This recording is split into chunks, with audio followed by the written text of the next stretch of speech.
En un papel que se encontró después de su muerte, escrito por su propia mano, se lee: aunque mi divino Salvador fue mi maestro y mi director, no por eso quiso que llevase a cabo lo que me ordenase sin el consentimiento de mi superiora, a la cual quería que obedeciese, por decirlo así, más exactamente que a él mismo. Y lo que me enseñó a mí en especial fue a desconfiar de mí misma como del enemigo más cruel y poderoso, y me aseguró que si ponía en él toda mi confianza, teniendo una perfecta obediencia y dependencia total a la voluntad de mis superioras, él me tendría siempre bajo su amparo. Además de esto, me ordenó no turbarme más por ningún acontecimiento de la vida, pues cualquiera que sea, no va fuera del orden de su divina providencia y voluntad, la cual puede, siempre que quisiere, ordenar todas las cosas a su mayor gloria. Hallándome una vez con un empleo que frecuentemente no me daba lugar para tener la oración con la comunidad, se excitó en mi alma un día de Pascua algún movimiento, aunque ligero de tristeza, de lo que fui luego reprendida por mi soberano maestro, diciéndome que entendiera que la oración de sumisión y sacrificio de la propia voluntad le era más agradable que la contemplación y que cualquier otra meditación, por buena y santa que fuese. Imprimió esto en mi alma una paz tan grande que desde entonces jamás sentí la menor tristeza de hacer todo aquello que querían de mí mis superiores. En otra parte dice: desde este tiempo, mi divino Maestro nunca ha dejado de reprender mis faltas, él mismo haciéndome conocer su fealdad, y lo que le ofende de un modo extraordinario y de lo que siempre me ha reprendido de un modo más severo es cualquier falta de respeto y tentación delante del Santísimo Sacramento, especialmente en los tiempos de oficio y oración. ¡Ay! De cuántas gracias me he privado yo en estas ocasiones, por una distracción, por una mirada curiosa, por una postura o más cómoda o menos respetuosa.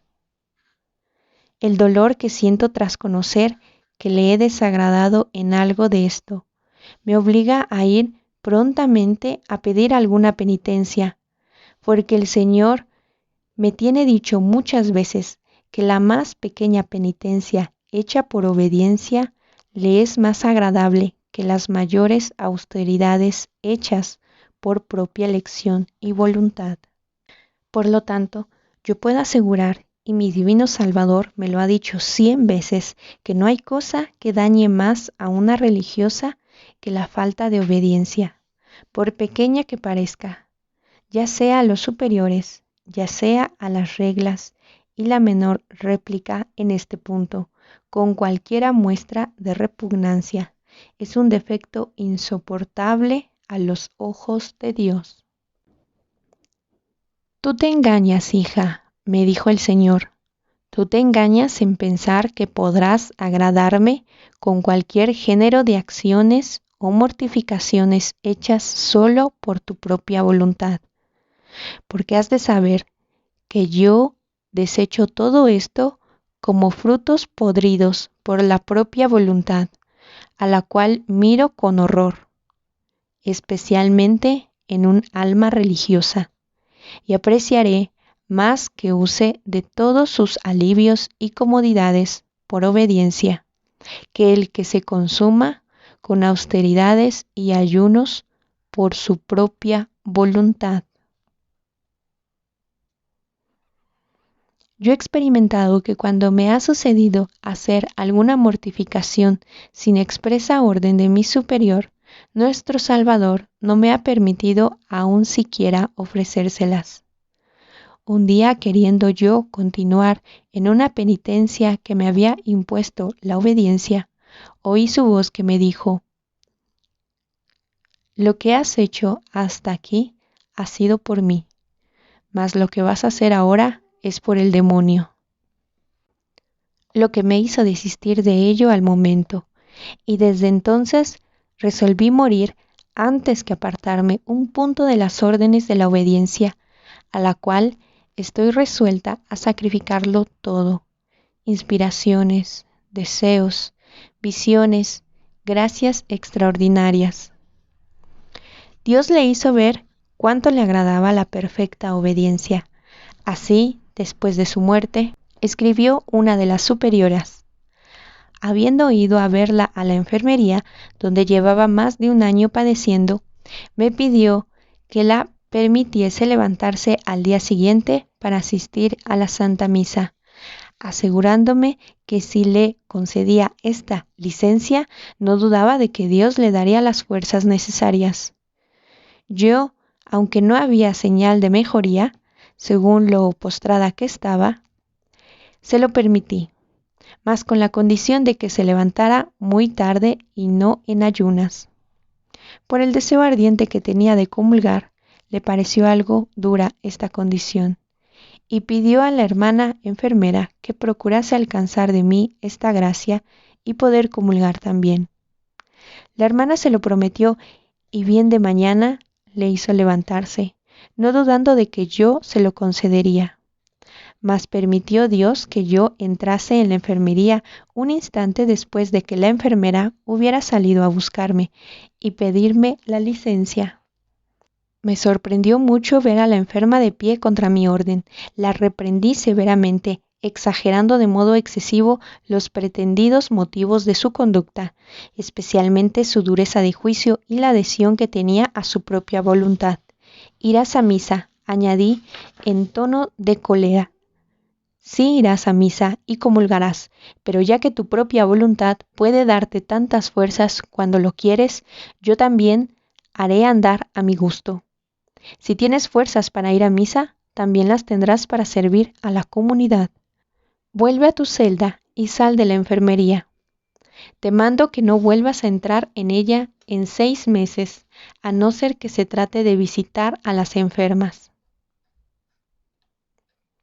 Esta santa hija mía recibió, puesta de rodillas, mi corrección, juntas las manos con una mansedumbre y humildad prodigiosa. Me pidió con una profunda sumisión perdón de su falta, rogándome que le impusiese la penitencia que juzgase más oportuna. Apenas se levantó, cumplió exactamente y a la letra todo lo que le había mandado, como cuando no había estado mala. Sabed ahora, pues, hermanas, que desde hace 6 años que tuve la honra de ser superiora en esta vuestra santa casa, esta mi santa hija jamás tuvo salud sino solo durante estos 6 meses, y para que no nos admiremos más de este milagro tan visible, en la misma hora en que se cumplieron los 6 meses, volvió de repente a caer enferma, como antes lo había estado.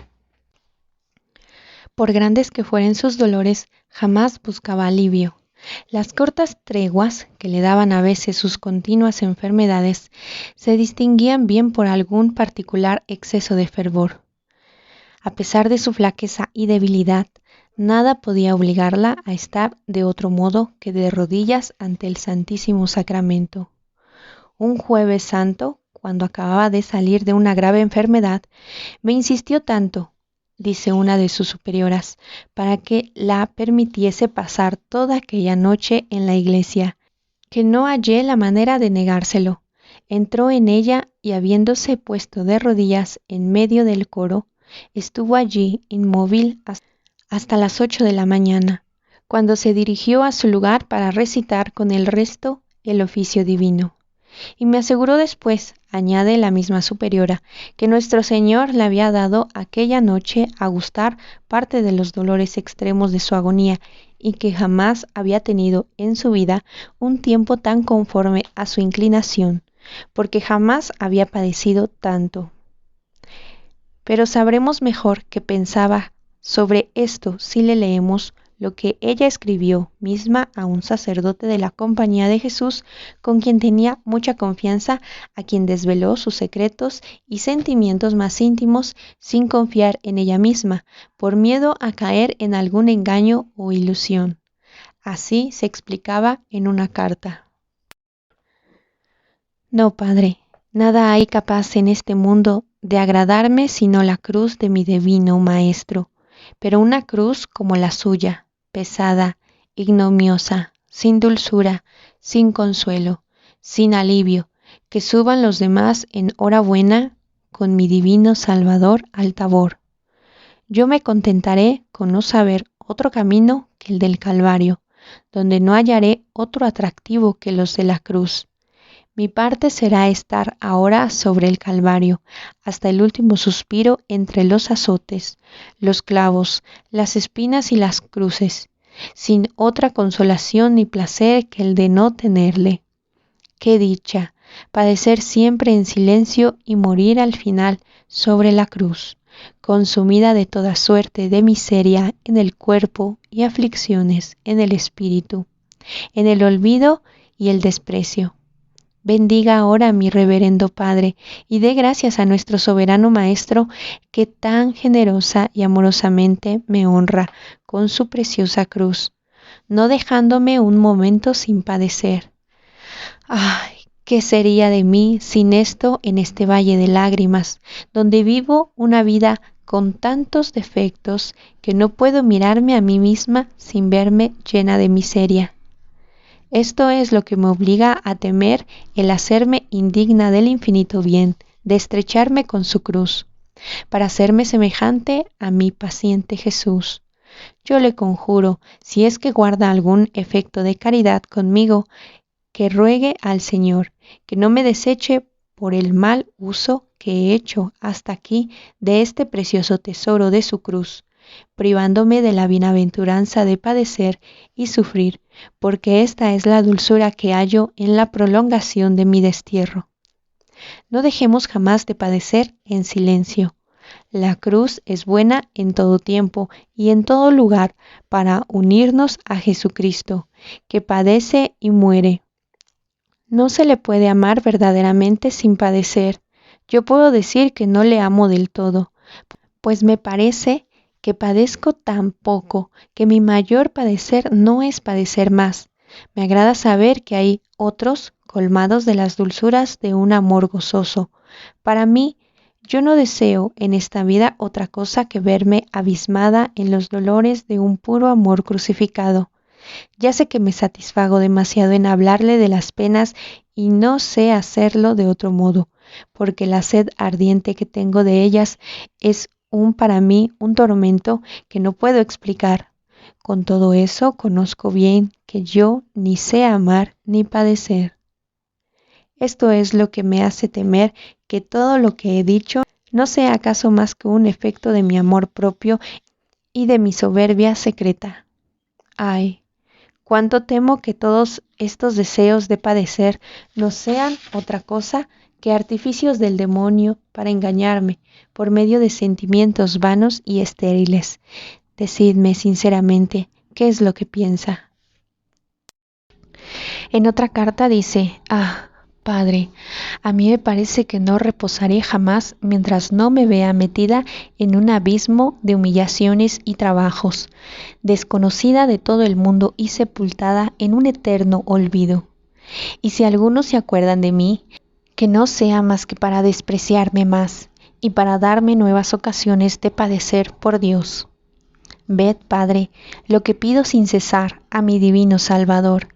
Y no sé si esto, quizá me engaño, pero le puedo asegurar que después de su amor no puedo decirle otra cosa, o mejor dicho, no sé pedirle para mí más que una sola cosa, un ardiente amor a Jesucristo crucificado y por consiguiente un amor paciente. En otra parte dice: yo no sé si me engaño, pero me parece que mi mayor placer sería el amar al Señor con un amor tan abrasador como el de los serafines. Y creo que esto no le llevaría mal, aunque estuviera en el mismo infierno, con tal de que allí lo amase con esta manera. El pensamiento de que hay y habrá en el mundo un lugar en donde por toda la eternidad un número infinito de almas redimidas con la sangre preciosa de Jesucristo no le amen, me aflige muchísimo. Yo quisiera, mi divino Salvador, si esta fuese vuestra voluntad, sufrir todos los tormentos del infierno, con tal de que allí os amasen igual que pudieran haberos amado en el cielo todos aquellos infelices que padecen eternamente y que jamás os amarán. ¡Ay! ¿Qué? ¿Es razonable que haya un lugar en el mundo donde por toda la eternidad no sea Jesucristo amado? En verdad, si se supiera el deseo que tengo de padecer y ser despreciada, no dudo de que la caridad obligaría a todo el mundo a satisfacer en este punto.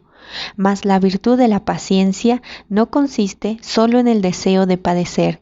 Siempre hay motivo para desconfiar de estos deseos, mientras el cielo no prueba nuestra virtud, y ésta no consiste sino en el ejército de las humillaciones y las penas. Solo así puede juzgarse con verdad si se ama la cruz.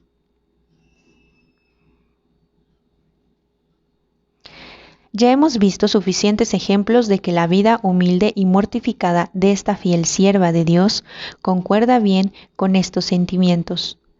Tuvo una superiora de muchos méritos y grandes virtudes, que al descubrir los grandes tesoros de gracia de Dios, había dado a Santa Margarita María no omitir nada que pudiera ayudarla en su camino a la perfección, y llegó a la conclusión de que el medio más seguro y eficaz para ejercitar su virtud sin dejar pasar ocasión alguna de humillarla, acertó, sin duda, y aprovechándose de la disposición en que estaba por entonces la mayor parte de las religiosas de aquella casa, en general poco favorables a Santa Margarita María, empezó a mostrar que hacía poco caso de su virtud y a desaprobar su conducta.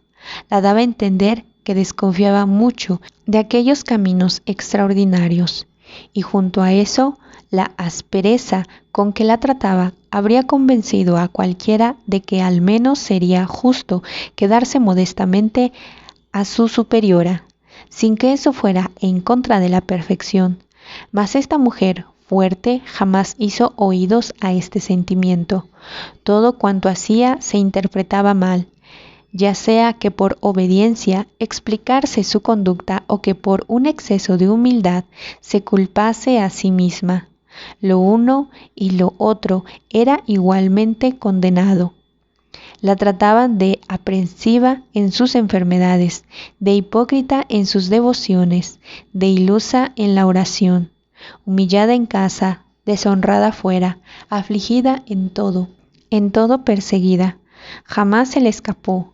No obstante, la menor queja jamás pudo notarse en sus acciones o en su semblante, la más mínima señal de tristeza o de aflicción. Con frecuencia es necesario violentarse para no manifestar los sentimientos del corazón, y es muy difícil reprimirse cuando con una sola palabra puede evitarse una confusión que no se ha merecido. Es pues preciso llegar a una alta perfección para no resentirse por este género de humillaciones. Esto es lo que siempre fue admirable en esta ejemplar religiosa. Un día, por estar ocupada, la superiora le permitió dar cuentas de conciencia al padre de la Colombier en el confesionario. Esa circunstancia dio ocasión a algunas de sus hermanas, que desconocían el permiso de la superiora, a quejarse. Al punto fue reprendida en especial de toda la comunidad y castigada severamente por la misma superiora que se lo había permitido.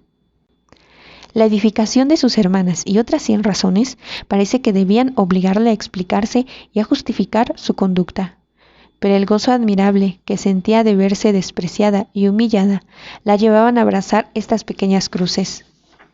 Recibió esta mortificación con gran sumisión y jamás se le oyó hablar de ello.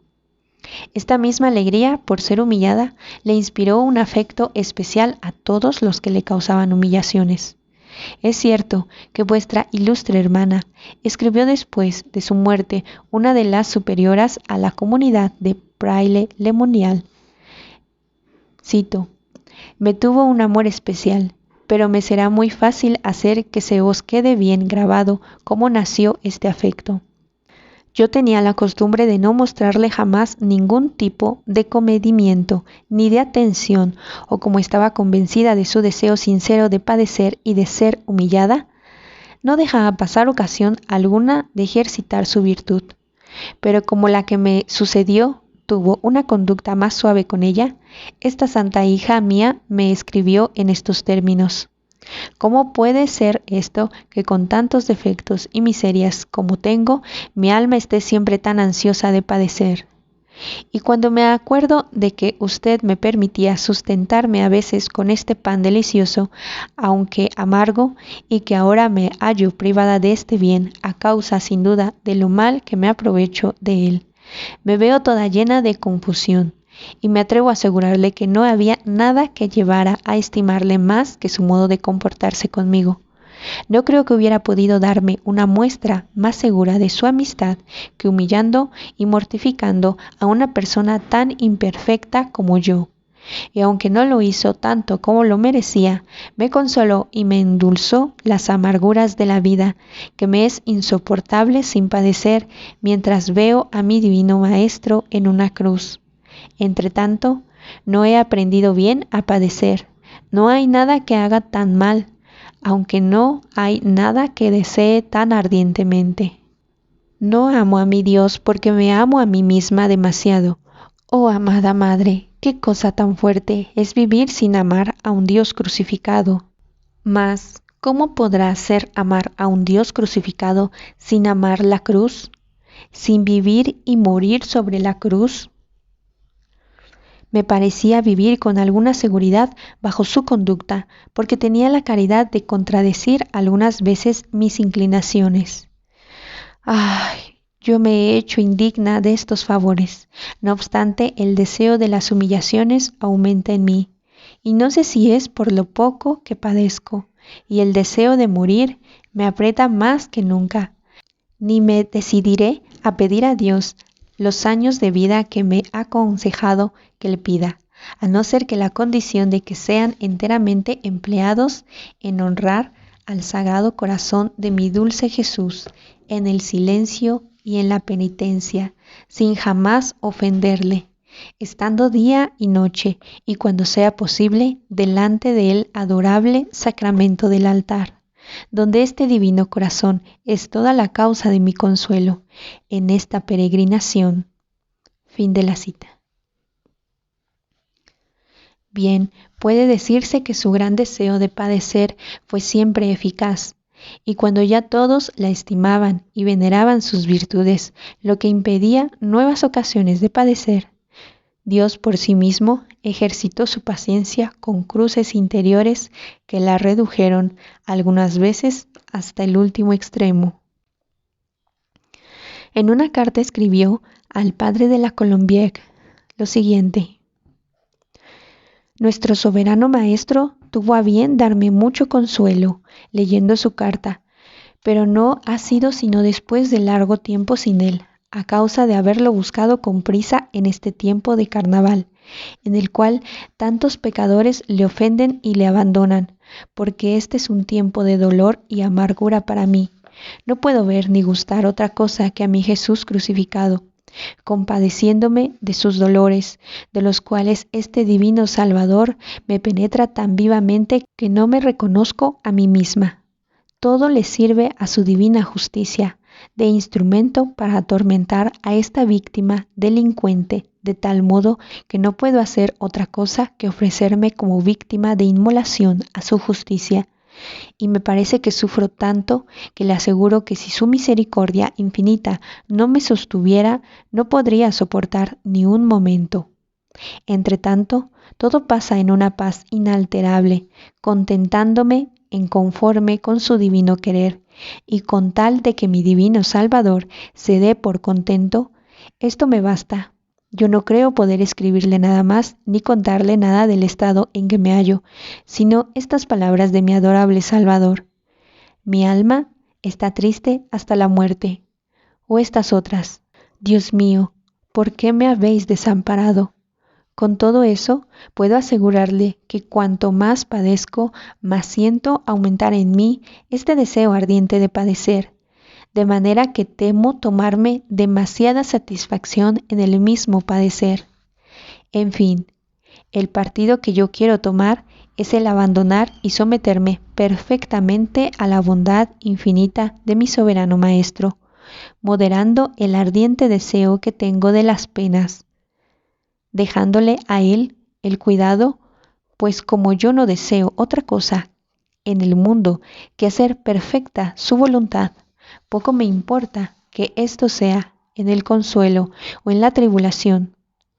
Usted no se creerá cuánto padezco al escribir esto, porque aunque estoy bien persuadida de no tener alguna parte en todas estas gracias de mi soberano Maestro, que por mi poca correspondencia podrán quizá ser el motivo de mi mayor condenación. No obstante, no dejo de padecer una especie de martirio cuando me obliga a contarlo. Esta fue también la causa por la que siempre deseó tan apasionadamente vivir una vida oculta y sepultada en el olvido. Lo primero que hizo al entrar en el convento fue olvidar todo lo que había dejado en el mundo. Siempre consideró el locutorio como un lugar de tormento, y como sus superioras la obligaban a ir varias veces, por más que su virtud la hacía disimular su repugnancia, no llegaríamos a creer cuánto le costó obedecer. Veamos lo que escribió sobre esto a las religiosas de Pray-le-Monial, una de las que había sido su superiora. Cito: habiendo sufrido, como sabéis, la hermana N, una apoplejía, temerosa yo de verla morir sin sacramentos, mandé a vuestra hermana Margarita María a que fuese a ponerse delante del Santísimo Sacramento del altar y rogase a nuestro Señor que restituyera sus sentidos a la enferma. Obedeció y poco después me dijo que nuestro Señor la había hecho saber que atendería su súplica con la condición de que ella se obligase con un voto a sacrificarle aquello que más le costaba, que era concurrir al locutorio sin jamás mostrar repugnancia cuando fuese llamada. Como yo conocía lo que le hacía padecer, le exhorté a que aceptase. Apenas lo hubo hecho, la enferma recobró el uso de razón y recibió todos los sacramentos. Yo pensé que el voto que esta santa hermana había hecho templaría su extrema repugnancia, mas Dios quiso que hasta la muerte tuviera que hacer una continua violencia para cumplirlo. Siempre andaba como temerosa de quebrantarlo, tanta era la pena que tenía en disimular su repugnancia. Fin de la cita. Se impuso la ley de no escribir a nadie, fuese quien fuese, sino en la última necesidad, y aún entonces era de ordinario preciso un mandato expreso. El gran deseo de no ser conocida se vio muy bien en las mismas cartas, por su cuidado en ocultar o al menos en disimular lo ilustre de las gracias extraordinarias que había recibido, y por la obligación que quiso imponer a la persona a quien escribía de quemar sus cartas, no dejando nunca de rogar que guardasen un inolvidable eterno secreto. El secreto se guardó mientras fue justo, esto es, mientras vivía. Mas la gloria del que la hizo tantos favores y la edificación de los fieles pedían que se diesen al público estos tesoros de gracias después de su muerte. Conservó este amor a las humillaciones hasta el último suspiro. Poco antes de su muerte, hizo que la superiora le prometiese que nunca hablaría de todo aquello que le había dicho en confianza y podía serle de alguna manera ventajosa. Y haciendo llamar a una de sus hermanas, a quien estimaba singularmente por su virtud, le dijo: te pido que escribas enseguida al padre N, para que queme todas mis cartas y me guarde el secreto que tantas veces le he suplicado.